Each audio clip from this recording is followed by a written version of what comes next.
Hi, everyone. Thanks for listening to this episode of Here to Learn. I'm Matt Edwards, and I'm a public high school teacher here in Raleigh, North Carolina. These are my conversations with people with interesting perspectives on topics in education today. In this episode, I sat down with Josh Edwards, a science teacher in Wake County. He's taught here as well as he's taught in Brazil, and he's got some interesting perspectives on inclusive classrooms, making your classroom safe, as well as social and emotional education. I enjoyed sitting down with him and listening to his ideas and his passion for students, and it was just really neat to get to interact with a teacher that seems to be as in tune with their students, yet challenging himself to go deeper and more involved with his relationships to help them learn and have as great an experience as possible in classrooms. So I hope you enjoy it.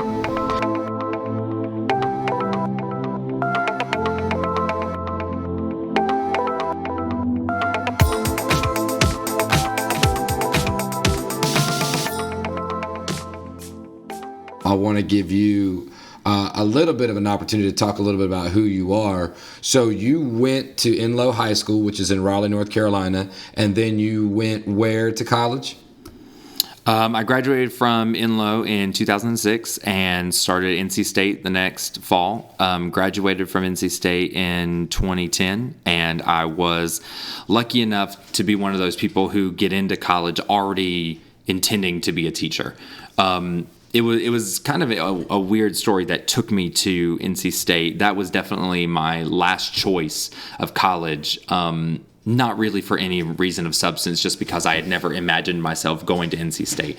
I was born in Raleigh, raised in the Raleigh area, went to, elementary, middle school, and high school in the Raleigh area. And so for me, the idea of going to school right down the street didn't sound great. And so I actually had intended to transfer schools after a year. As soon as I remember at orientation, as soon as I walked into NC State, I immediately knew it was the place I needed to be. Mm-hmm. Like I immediately understood, this is the right place for me.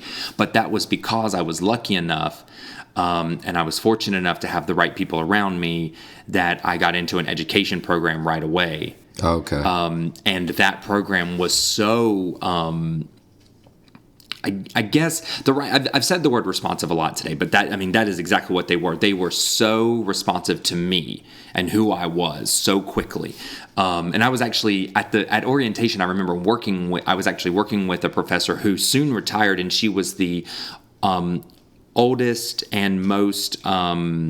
She had been in that department the longest of anybody that was working there. And so it was kind of funny to get to start with her and then to very quickly start working with younger and newer professors and kind of how all of those different perspectives work together really well, because they had a really strong focus on mentoring and things like that in that department. And it really rubbed off on me the right way. And so by the end of my college experience, I had actually already finished a semester worth of master's classes.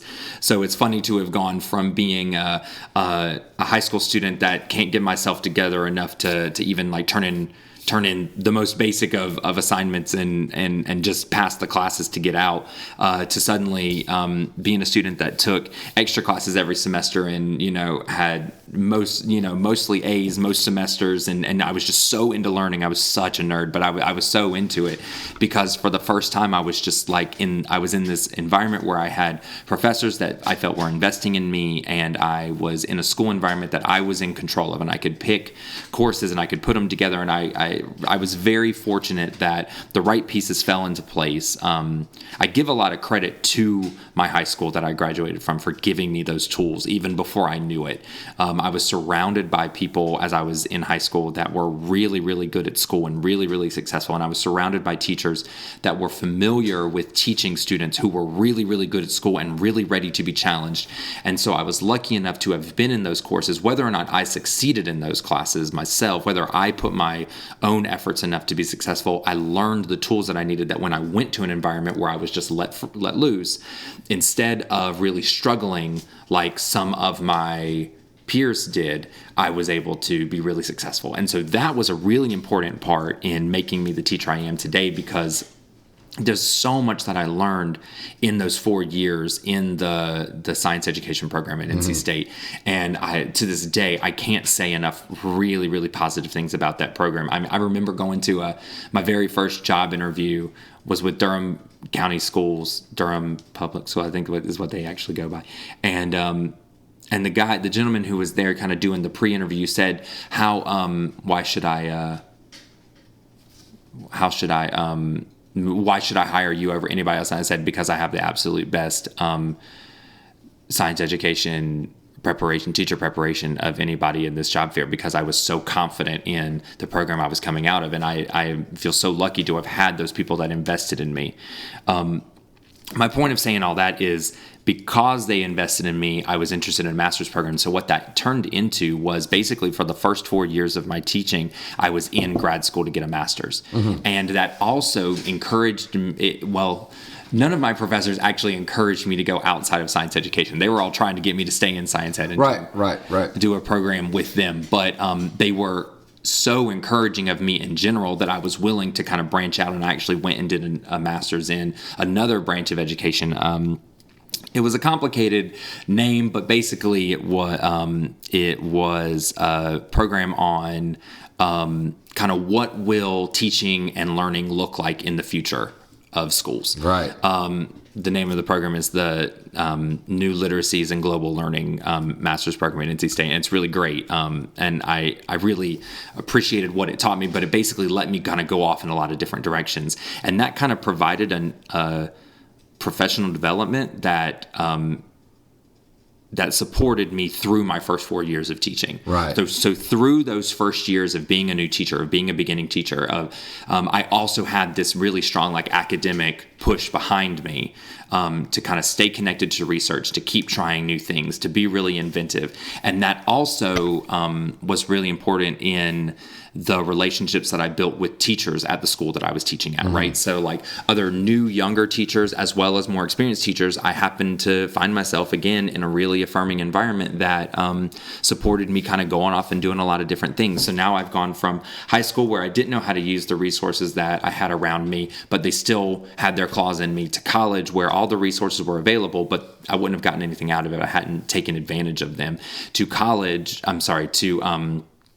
To the professional environment where I'm being supported from all sides and being really affirmed to just go out and try something different. And that was a really important part of me kind of becoming the teacher I am today.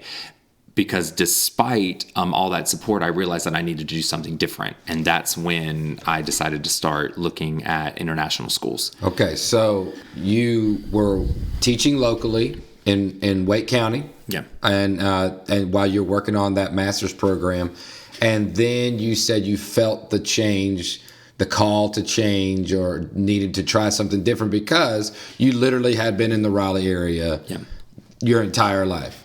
So what did you decide to do?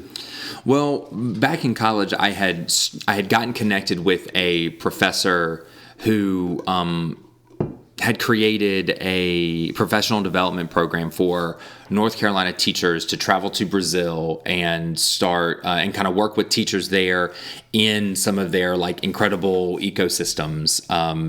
And that professor just kind of got connected with me enough that she allowed me to come and kind of treat it as a study abroad program rather than professional development, because I was an undergrad at the time. I ended up traveling with her 2 times. So Brazil got its claws in me that way. Because of that professor's program, I got interested in Brazil. And so now we're talking 5 or 6 years later. I've been teaching for a few years. The World Cup's going to be in Brazil. And so I'm making plans to go there. And I came back from the World Cup in the summer of 2014 and decided I wanted to try to move there. And I will say, if I hadn't had, despite all of that really great affirmation in those first couple of years, I was in a school where I was constantly running into problems with the administration. And that was really difficult to deal with as a young teacher, because I had so much affirmation that I didn't know how to take the criticism. I didn't know how to take the limitations. And so it was difficult for me, but my way out of that situation was to do something international. It ended up being the best possible thing I could do. And I ended up teaching at an international school in Sao Paulo, Brazil for 3 years. I'm amazed that they were willing to invest in me and to take me on, because it was really the dream job, at the dream city, dream location, right time, right place, everything. And it was a lot of the things that had been very difficult for me in working with the administration that made me such a good fit for that job in Brazil. So if I hadn't had a whole bunch of affirmation and some struggles in those first couple of years, I wouldn't have been the right candidate for the job to get me to Brazil. So I went to Brazil, and I really enjoyed it, had a really great experience there. And just didn't feel like my family would put up with me being away for any more than a couple of years. So that's why 3 years later, a year ago now, I came back to the U.S. And so at the beginning of the 2018-2019 school year was my first year back in Wake County schools. And so I started teaching again at Enloe High School, where I had been a student there. And really appreciated that environment, but because now for the first time, it's funny, we talk about the needs of our students going beyond the classroom. I, as a teacher, for the first time, was finding myself having needs beyond the classroom. I was married now, and we were trying to choose a home, and we were trying to build that home together, and it just got difficult to be commuting into downtown when we were living way up in the suburbs. And so I just decided that no matter how much I appreciated the opportunities that Enloe gave me, I needed to go to a different school. And so that's when an opportunity came up closer to home, and I took that, and they took a risk, and it feels like it's a really good fit. But then again, I've only been there for, at this point, a couple of months. So I feel like I'm still in a sense of transition, but it's all of these past experiences that have kind of set me up to be able to kind of navigate through some of those. All right, what was it like for you in high school, identifying as a gay male, and what that looked like for you from your perspective, learning then in your life? That's hard for me to. I don't know. I think first of all, there's a couple of sides of this. The first thing is, like, when I think about myself as a high school student, now as a teacher, I think back of myself as just a really crappy student.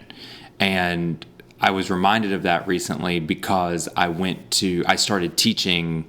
I taught for a short period of time at the school that I graduated from, where a lot of the teachers that taught me are still there, including one or two teachers that I had not very great relationships with, are still teaching there. And it's funny to see them 15 years later, 2006, do the math on that real quick, 13 years later. And it's funny to see them treat me as a teacher, considering what they remember me as. And what was really interesting is to hear how they remember me, because a lot of them did remember me, and they didn't remember me quite as negatively as I remembered myself as a student. All right, so there's that part of thinking back as high school. But while I was in high school was when I came out. That was also when I realized my own sexual orientation. That's when I figured out a lot of stuff about myself. I think that's typical of a lot of teenagers. Yeah, right. Absolutely, I mean, that's what that absolutely. time is.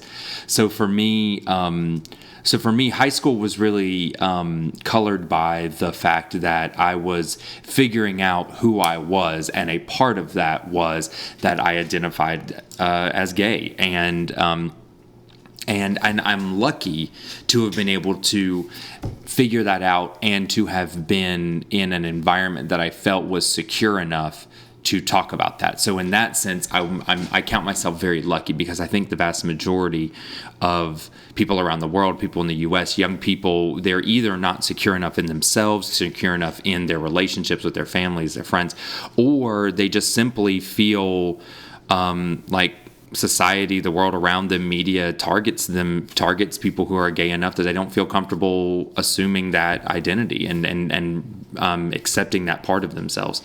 So for me, I'm very thankful that I went to a school that I felt was about as affirming as you could be in our local area. I mean, I know that there are schools in other parts of the country, other parts of the world that do things very differently. But for me, it was about as an affirming environment as I could find, and there was a handful, and I'd say a large number in comparison to many schools, maybe due to the size, maybe due to the size of some of the programs, of openly gay students at the school. And so the fact that you had people who I was friends with, who I could, who I identified with, who I could talk through these things with somebody my age who was also dealing with those things. I think that was an important thing. The other thing that really colored my experience in high school, or it was a lot less to do with school and a lot more to do with just like the time period we were in, was, I think I'm a part of the first generation that came out online, that the internet was a really important part of my ability to figure out who I was and explore who I was and talk to people. Why would you say that? Well, what about it? Would it be, because like I hear you say that and immediately I'm like, is it because you have more anonymity, or is it because it seems to be a safer space? What about that timing with the internet being more accessible allowed you more of an environment to be you? Well, I think you mentioned anonymity. I think that's an important part of it, right? You don't have the accountability of talking with somebody that you actually are like in a face-to-face personal relationship with. So these are not friends. These are not, family. This is not somebody you have to see tomorrow when you go to school. But the other thing is just that it gave me access to people. And I could kind of experiment talking with people, asking questions, and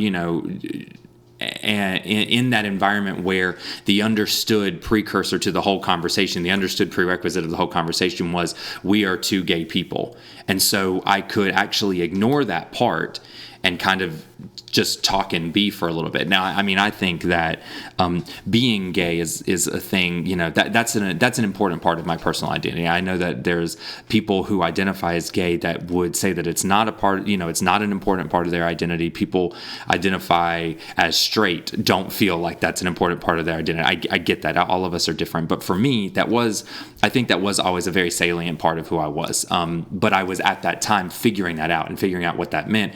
And so the internet gave me a way to figure out how the other parts of who I was fit into that, and to explore that in a way that was safe and accessible. Because at the time, I remember even before I actually had the aha moment where I realized what my feelings and ideas were, I remember before then, like getting online and going to like chat rooms and stuff.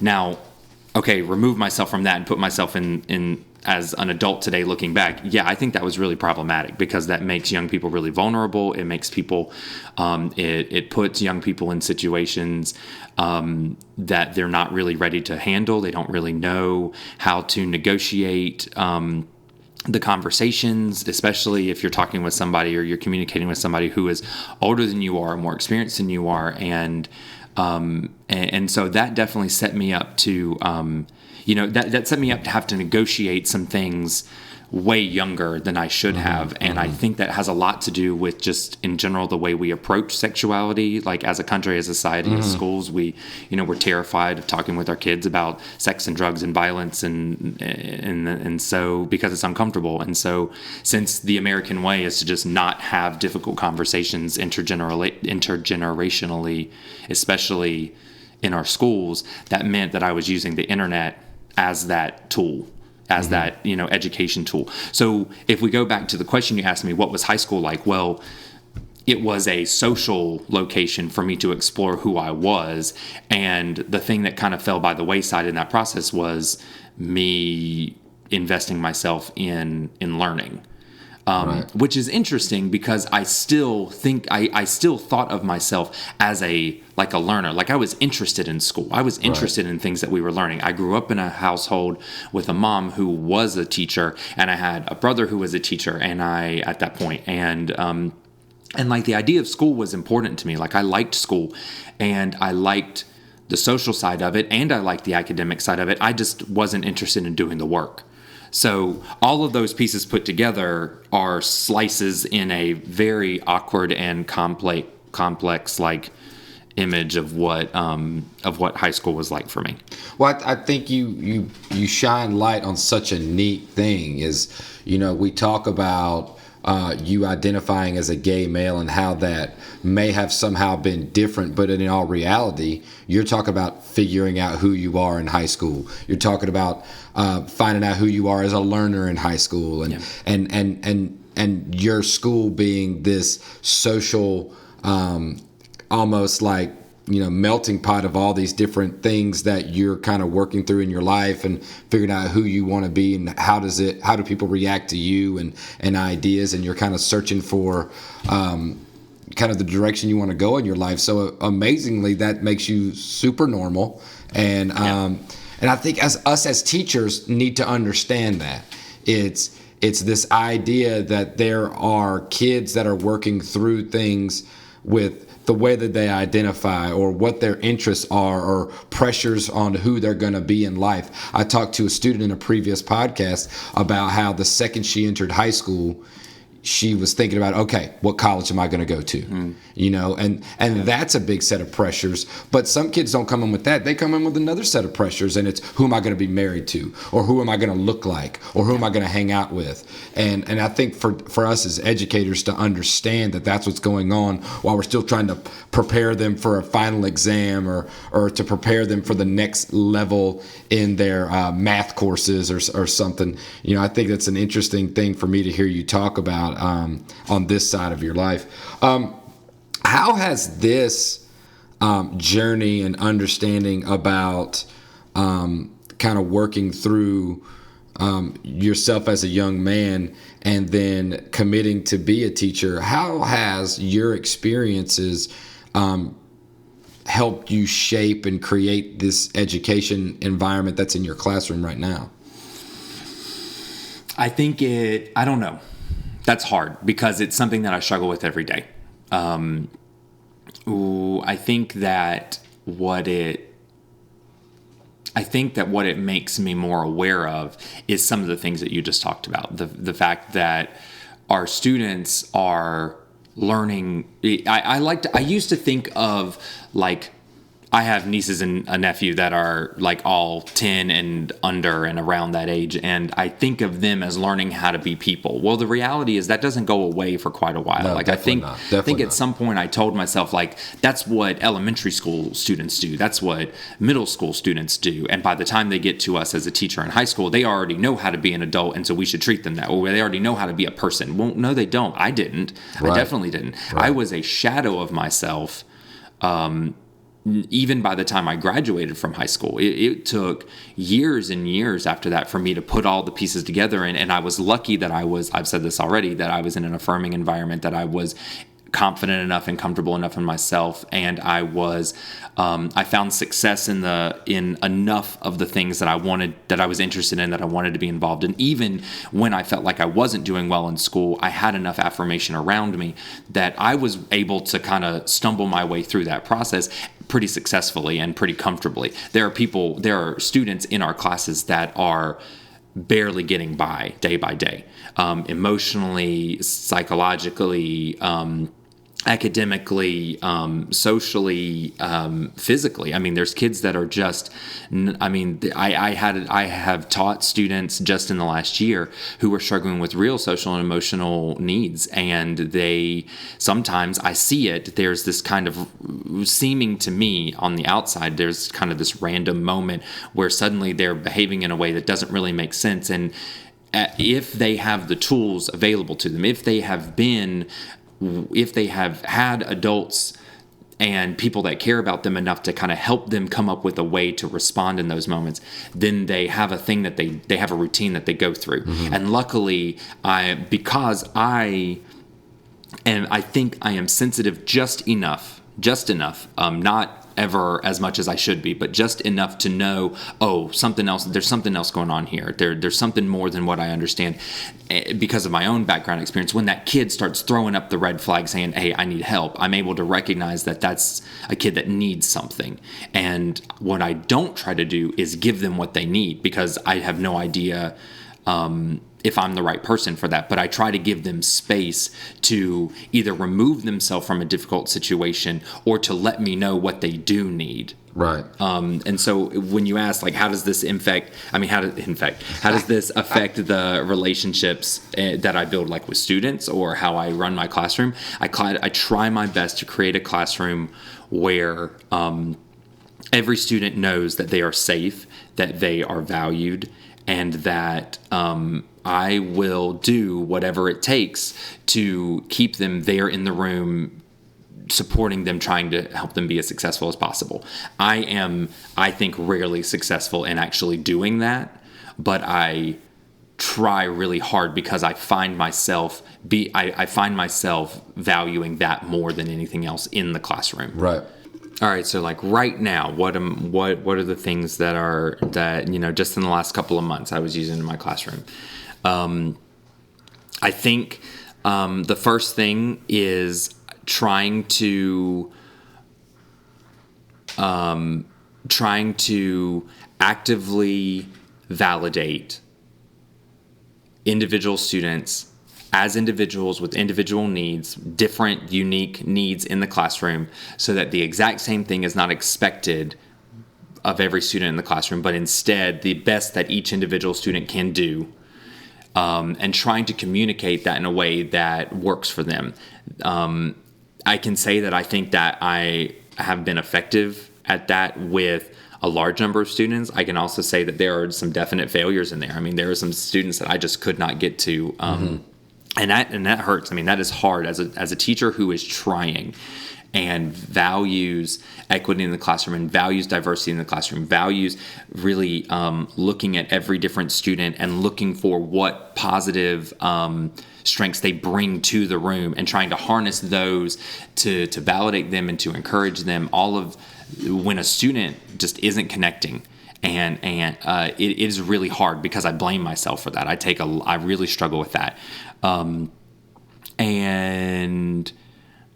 This past, just in the last 2 months, when I had transitioned to a new school, I had a classroom full of students that included, I would say 4 or 5 students that I was told before I got into the room, look, this class was challenging for the teacher who was there before you, and it has been challenging for the administration, and every single one of these students has been difficult for other teachers in the school, and they're all in this one classroom together, and do the best you can. And I really took that on as a challenge because I wasn't willing to just waste this time for these students. I mean, they need us. These are students who, and I don't mean these individual students, I mean all of our students. School is so, the work of education is so important. There's no room for doing it wrong. That's the pressure I put on myself. I can't do that. I can't be successful with that every day. I think I've rarely been successful with that, period. But I feel that pressure. And so when I walked into this classroom, I started getting to know these students. I tried to give them room to show me who they were. So I tried to not be a teacher who filled up the entire classroom, but instead left room for them to kind of have a voice in what they needed from me. And so I guess that gets to this role as teachers, as a facilitator, and so I try to make that happen the best I can. But it's also different than what a lot of students get in their other classes. So that means that students who have struggled in other classes, they are immediately defensive.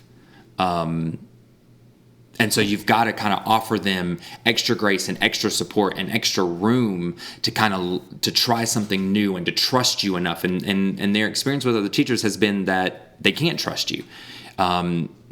teachers are out to get them, and so schools are out to get them, and so that means that you've got to constantly be trying something different, and it's exhausting after a while. And I'll tell you that by the end of just those 2 months working with that group, I was exhausted.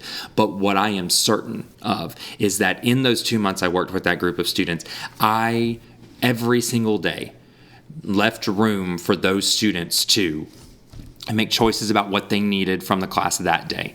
I left room for them to make choices about the physical space, where they would be located, who they would work with, how much support they needed from me, and the role of things like technology and extra help. And every day I made sure to leave room for them to make decisions about that. I think some students really struggle with that autonomy. And so when you try to step in, when you see them not being successful in making those choices, you try to step in, but then they resent the fact that you're now stepping in. Right. And so I tried my best to negotiate those situations as best I could. But I think when you ask, after being abroad and being in different kinds of classrooms and seeing all sorts of different students with different needs and caring a lot about equity in the classroom, what does that actually do in my classroom every day?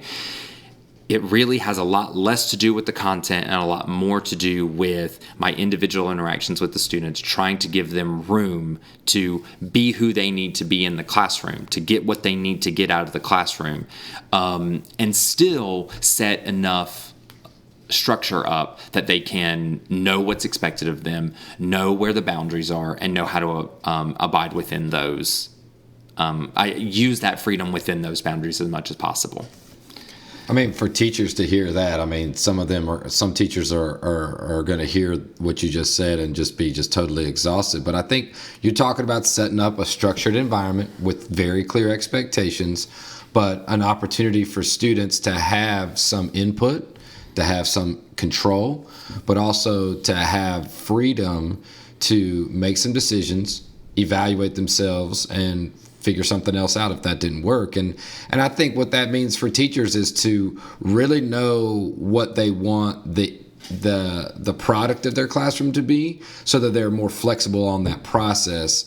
And I give you a lot of credit for understanding that, and to know your content well, to know classroom management well, but to also be comfortable enough with those two things to be patient with your students as they get ready to receive those things. And I think that's a really important thing for teachers to hear.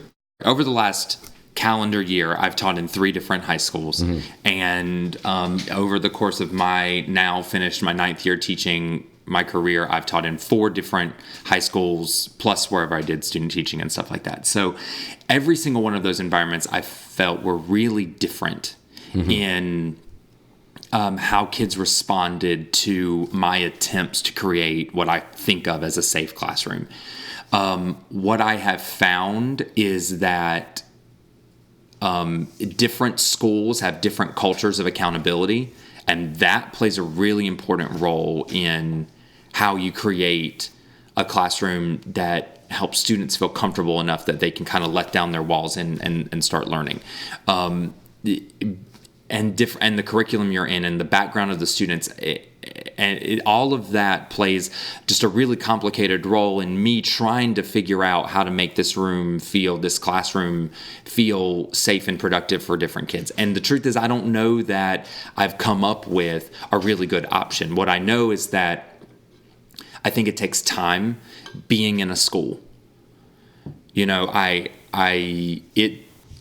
The first school that I taught at, I was in for 5 years, and I think by the end of those 5 years, I was really, really good at knowing what kids in that school environment really needed. Knowing the type of kids that you're teaching each day. Well, I think it's more than just knowing the type of kids. It's knowing their context. Okay. Right? It's knowing what's different, what needs to be different about my classroom from the other classrooms that they go to. What needs to be different from my classroom, the hallway that they walked through to get to my classroom. And part of that's knowing the individual kids, but part of it is also knowing the school context. And because I went from a school that I was in for 5 years where I felt very comfortable navigating what kids needed in my room, And then I went to a school that I was in for 3 years, where by the end of those 3 years, I felt really good at that. It was a smaller school, so it was a little easier, a little bit more exposed, exactly what kids needed. But now, in the past school year, I've been in 2 different schools, and in neither of those places do I feel like I understood enough about the school culture to really give kids, especially kids that were struggling, students that really needed extra help and extra support. I really struggled to figure out what it is that they needed. Now, what I tried to do is I tried to be very careful about the way I speak to students.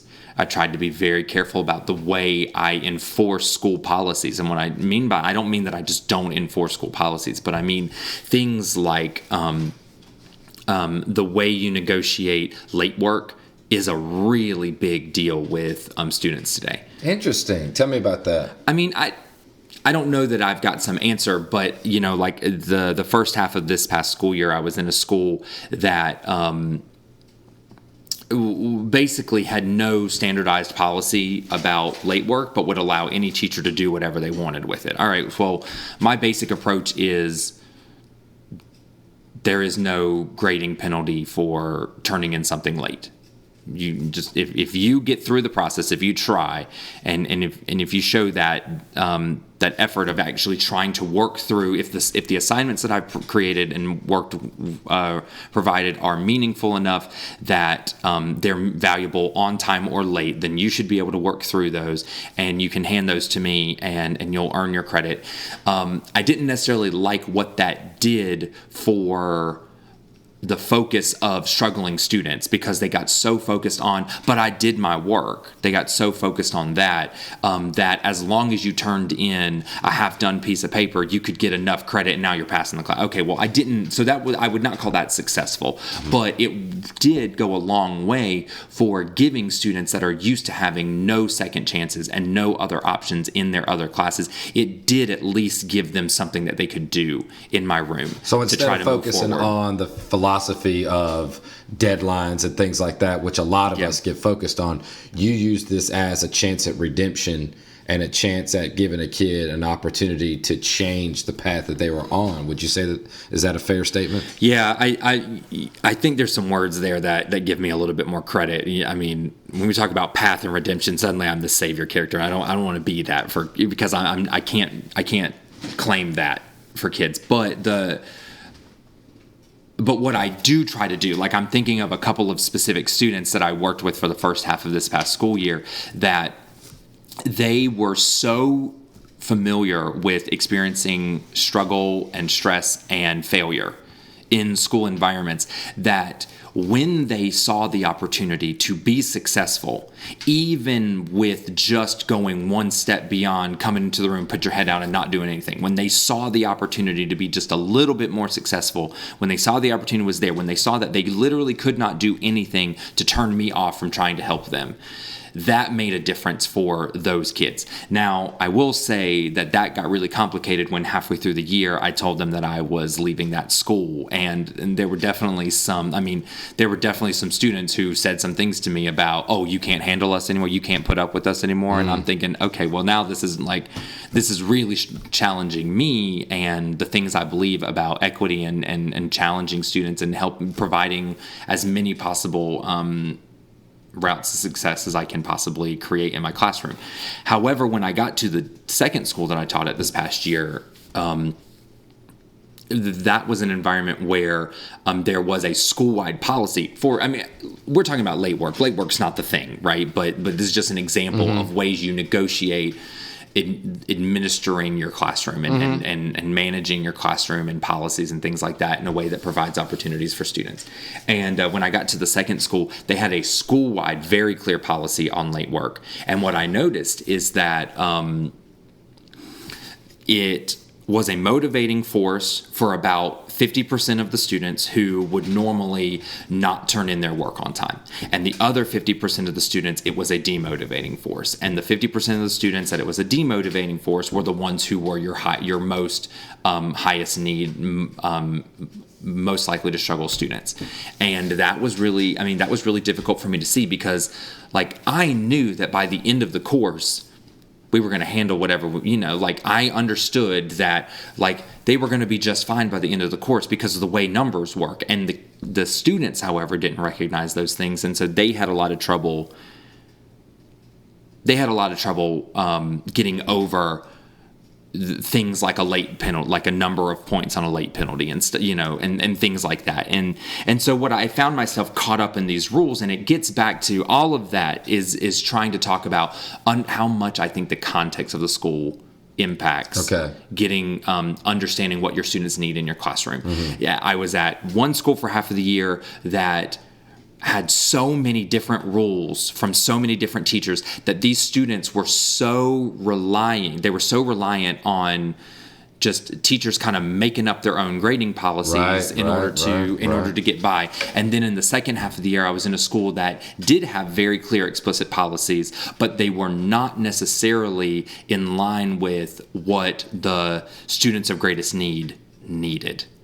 Interesting. And so you end up kind of stuck in this situation where I'm new. I'm trying to figure out how to negotiate these environments and how to support students. Regardless, I mean, we started this conversation talking about how I identify as a gay male and how that was an important part of me growing up. But that is not the only part of our students' experiences. That's not the only part of their identities.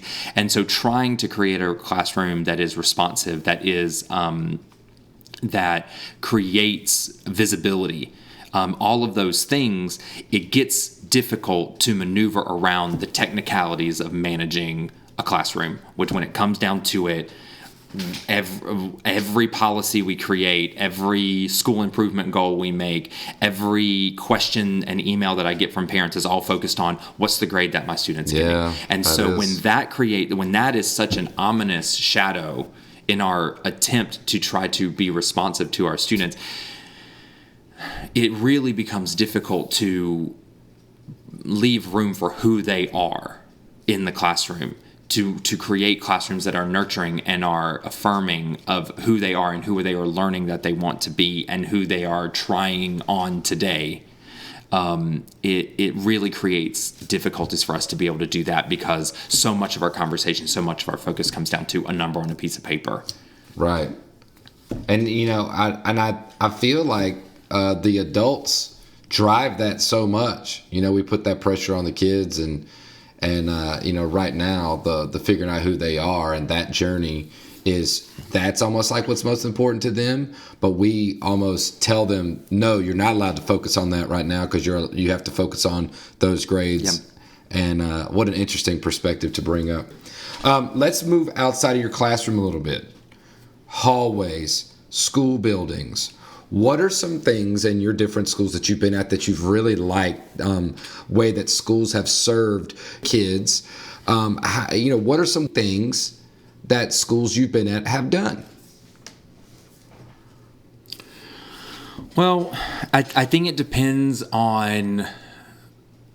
I think it depends on which groups of students you need to respond to most. Oh, okay. Because I don't think that I don't think that responding to every group of students in the exact same way works, because students are individuals. And one of the things that we are seeing, I think it's always been true, but one of the things that we're really recognizing about young people today, and at this point, a generation that is enough younger than me now. I've been in the profession just long enough that they are a full generation younger than I am. And that has been difficult to kind of navigate. But one thing I notice is that their identities and their personalities and their needs are more intersectional than I think we have recognized or given credit for in the past. So I use the word intersectional there. Let's just clarify what that means. The idea that it's not about a student being a student of color. It's not about a student coming from an immigrant family. It's not about a student identifying as part of the LGBTQ community. It's about the fact that a student is never just one of those categories. A student is multiples of those categories. A student is and beyond just those marginalized groups. Let's just think about young people. They are learning about their own personality. So you've got kids that have different, really diverse interests. You've got students who their motivating force in their life is athletics. You've got other students who really, really value learning and they want to learn as much as they can, maybe if it's just to impress the adults in their life that they feel are putting a lot of pressure on them. You've got students who are really motivated by the arts. You've got students who are really motivated by gaming, by these online communities and things, and wanting to be a part of that. These are students who grew up as technology natives, right? So they as internet natives, and so that means that the internet, for me, that was an outlet that I could go to and kind of explore and figure out. And none of the adults knew how to do as much online as I did. Okay, well now we've learned, but those are students that grew up in it, and so their interest in those environments is a real motivating factor for them. But it intersects with their identities. It combines and it overlaps in a way that we can't separate those things out. So what that means is that recognizing kids individually, I think, is the best thing we can possibly do. In the hallways, in our classrooms, in general, we talk a lot in education about building relationships with students, and that's fine and all, but students are so in need of meaningful relationships today. I think that the casual just knowing their name as they come into your room, we used to really focus on that. Like that was a big deal. That was a lot, right? Well, now that's nowhere near, and that's nowhere near enough, because we've got to know those things, and we've got to be able to connect with them on a level that that connects to the things that they value and the things that they're struggling through and the things that they are questioning about their own selves. So I think the first thing we can do is build relationships with our students inside, outside of the classroom that makes them feel seen. All right, so how do we do that then? You do that on an individual basis, but there are some structural things that I think schools can do. The first is visibility. We can make sure that the literal images around the school represent all of the different parts of the student body. Very often, I work in a school that has a hallway full of pictures of school athletes. It's not the first school that I've worked in that looked okay, but that's the only place in the school where there are photos of students posted, is just of athletics. And so what it sends the message to the students that if that's not who you are, then you're not as valuable to the school. And so we have to be careful about those implicit messages. Now, I'm not trying to downplay the importance of athletic programs or the importance to those students that are involved in them. But I think we have to be aware, all right, we've got to make sure that that's not the only image that we're sending out, that's not the only group of students we've got. And so making sure that there's a diversity, not just in the kinds of activities, but also in race, ethnicity, gender, making sure that students are visible and that people that look like them are visible in the physical setup of the school. So are you saying that maybe hiring practices should be considered? I would actually say that that's a separate. It serves the same purpose in our students, but it is a separate thing that we have to do, because it's something. Teachers can control the pictures that we put up on the walls in the classroom. Right. We can't control who gets hired at the school or not. Yeah, so right. It's beyond the level of what we can do. But yeah, you are right that when I have worked in schools that's not true. I have worked in a school that teaching force represents does a really good job of representing the diversity of the students there, and it makes a really meaningful difference for me as a teacher, because when I'm struggling with a student, and if I think there is an issue related to race, I have a wide variety of teacher colleagues that I can go to and seek out for support.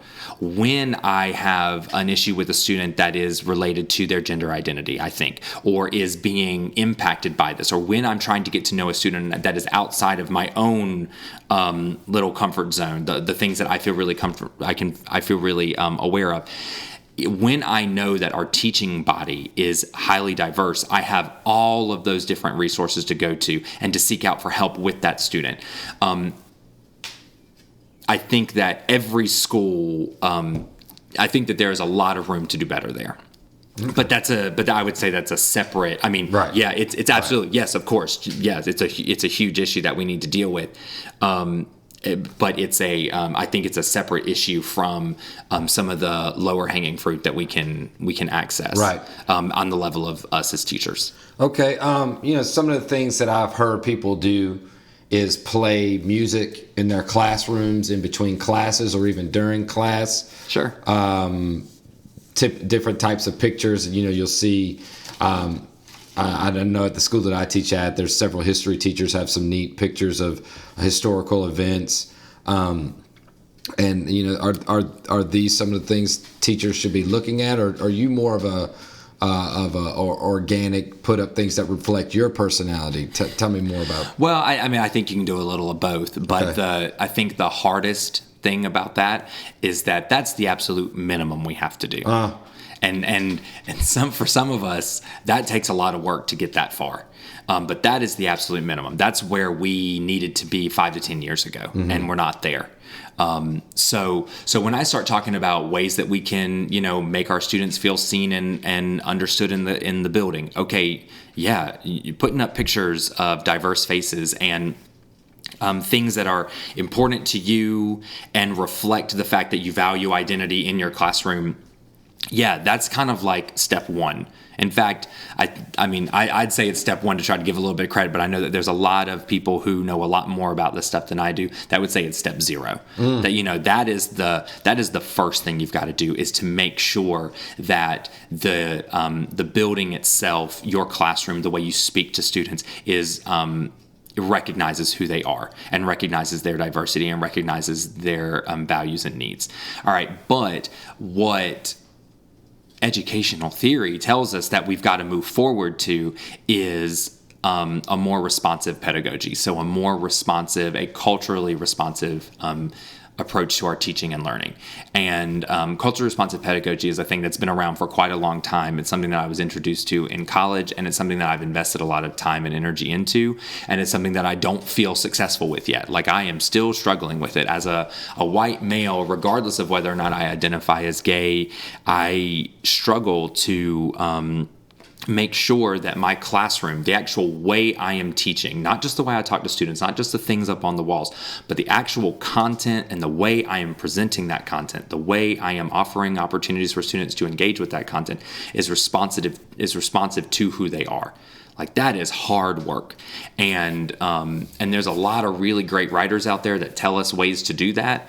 The kind of the mother of culturally responsive teaching and learning would be Gloria Ladson Billings, and there's plenty of other people, Geneva Gay. The theoretical framework goes as far back as James Banks, and that's kind of what I'm referring to now, where I talk about making sure that the school itself has visible representation. That's step one. Well, that's what he presents as the lowest level of curriculum reform. I'm trying to use the right words, of curriculum reform. And I've presented in, some workshops that I've done with other teachers that we need to, it is perfectly fine if where you come to the table is at the lowest level. That's fine. You might find yourself at a more advanced level where you're ready to start actually adapting and changing your curriculum and really encouraging and working with other teachers and other professionals in your school to really make more school-wide adjustments or reforms, but making sure that you at least are coming to the table and that you are at least challenging yourself to go one step above where you are. That's kind of the approach I've always brought to it. I think that there's a lot of people, again, who know a lot more about this that would say, we don't have time to waste on you going just one step further. Like, we got to do a lot more work really quickly. But I don't know that inauthentic work, where we force ourselves to go beyond our comfort zone before we're really ready for it, is as effective as really high quality work. Correct. Where we're ready for it. We need genuine wanting to want to be better. Yeah. I think that is incredibly important when you said that it's got to be genuine. It's got to be intentional, but it's got to be genuine. And I think if we took an approach of one step at a time is not good enough with our students, as some of us have, that really limits their success. And so I think for us, that's an important thing to keep in mind. Well, Josh, I really have enjoyed what we've talked about, and I hope you continue to struggle to be as best as you can with these benchmarks you set for yourself in your classroom, and I'm excited about your uniqueness as a teacher and your awareness being brought to every group of kid that you teach, and then every group of teacher that you work with. So I'm excited that you're a teacher in this area, and I'm excited to that I've got to sit down and talk to you for a little bit. Thank you very much for your time. Yeah, absolutely.